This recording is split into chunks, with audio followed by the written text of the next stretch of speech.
Welcome to the Running Network Show. Join us each time as we explore the people, the places, and the events that shape our great sport.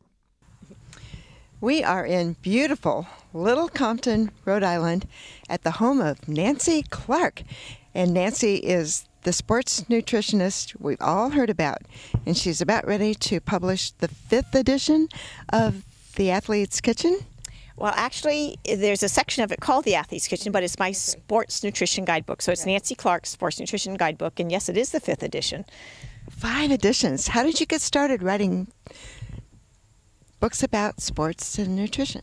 Well, the way it actually started is that I was just starting out as a sports nutritionist, and I was sitting in this empty office, and it's like, how can I make myself known? So I started collecting recipes from runners in the Boston Runners Cookbook. And then that kind of somehow evolved into my very first book, which is called The Athlete's Kitchen. And then that evolved into what is now my Sports Nutrition Guidebook. So it was written basically just as a way to reach out to runners saying, hi, I'm here, come set up an individual consult with me. And so I never had planned on being a book author, but certainly it's something that I totally enjoy. It's like a creative hobby of writing and trying to translate that science into the practical how to win with good nutrition. So you mentioned recipes. How do you find recipes that are appropriate? Well, it's interesting because when I first started soliciting recipes from the Boston Runners, they were sending me all of these recipes that weren't what I would have selected, and I go, oh, I need to give them recipes.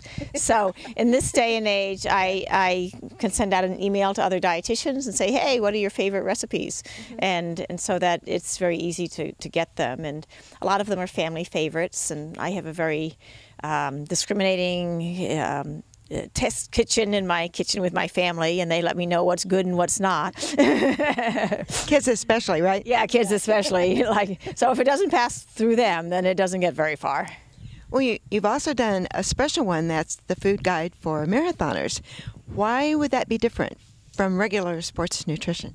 Well, the food guide for marathon was really written with team and training in mind, joints in motion, these charity running groups. So it's for the novice marathoner who just says, tell me what to do and I'll do it. So it's my sports nutrition guidebook without the frills. So it's just really marathon specific, really geared toward more the novice marathoner. But there's also good information for experienced marathoners. But it's just like quick, easy, tell me what to do, I'll do it.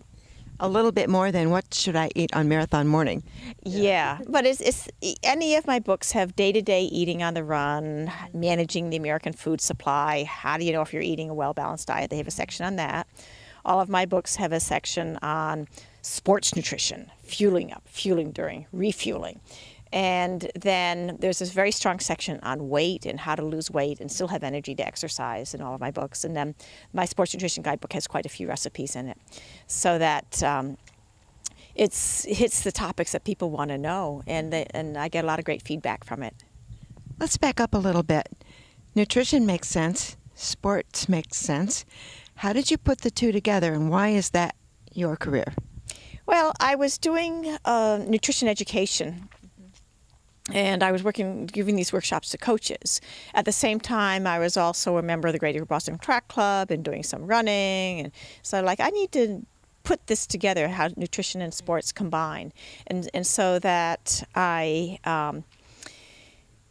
was one of the first people to actually get a degree in sports nutrition and started practicing it, and that was back in the 1980s. And now people realize that sports and nutrition go hand in hand, and that most people think that performance starts with training, and in actuality performance starts with fueling.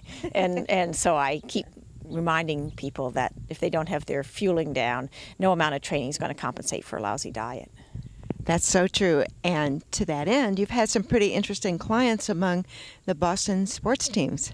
I have. I've been lucky enough to work with the Celtics and with the Red Sox, and done a little bit of work with the Bruins. And that was at a time when, not a lot of the teams were hiring sports dietitians, and now that's all changed, and most of the teams these days do have some sort of sports dietitian that they're working with or consulting with, and it just goes to show how times have changed. Times have changed when people used to joke about oh yeah, I'm really into sports nutrition, vitamin C3, chocolate chip cookies, ha ha ha.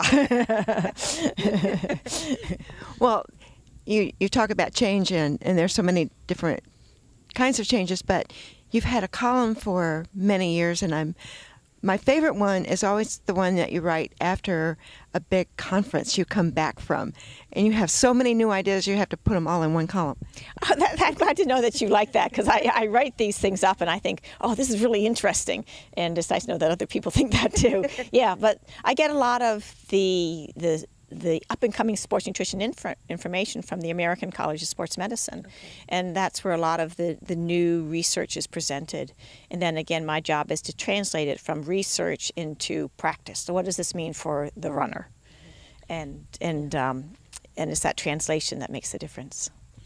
Your new book is going to be reflecting a couple of new trends, one of which is the Paleo Diet.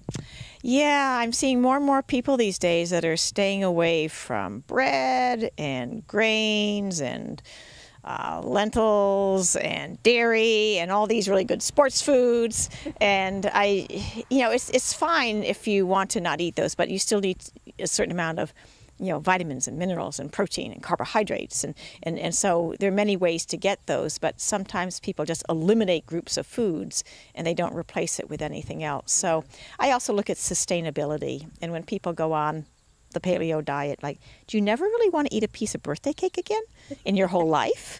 Yeah, it's like, that doesn't sound very sustainable to me. It sure doesn't. No. And the E in eating should be for enjoyment. That's what my philosophy is. Or blueberry crumble. Or blueberry crumble. That's enjoyment. That's enjoyment. Yeah.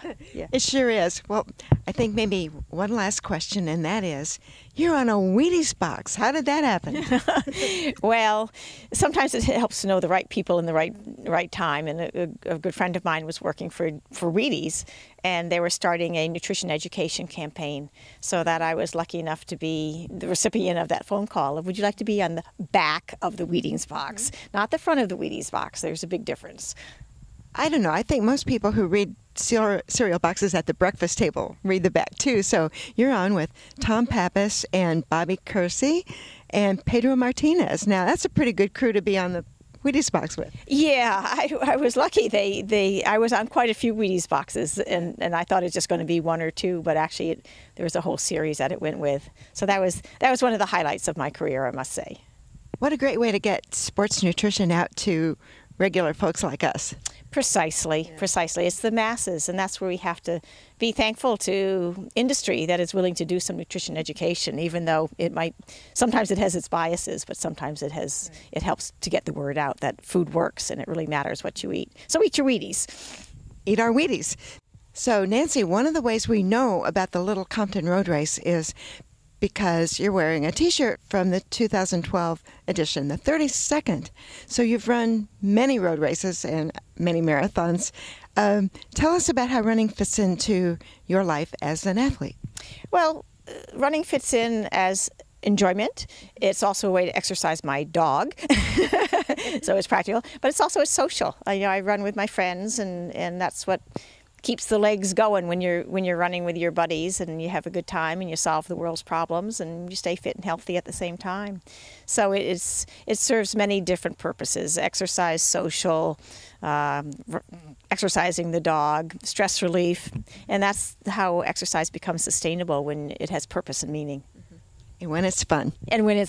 And yes, it is. And the Little Compton Road Race is indeed one of my favorites, just because it's hometown, and I think everybody loves their hometown races.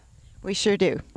Nancy, thank you so much for talking with us and for allowing us to have a chance to enjoy the beautiful Little Compton here at Warren's Point. Well, thank you very much for coming, and thanks for this interview.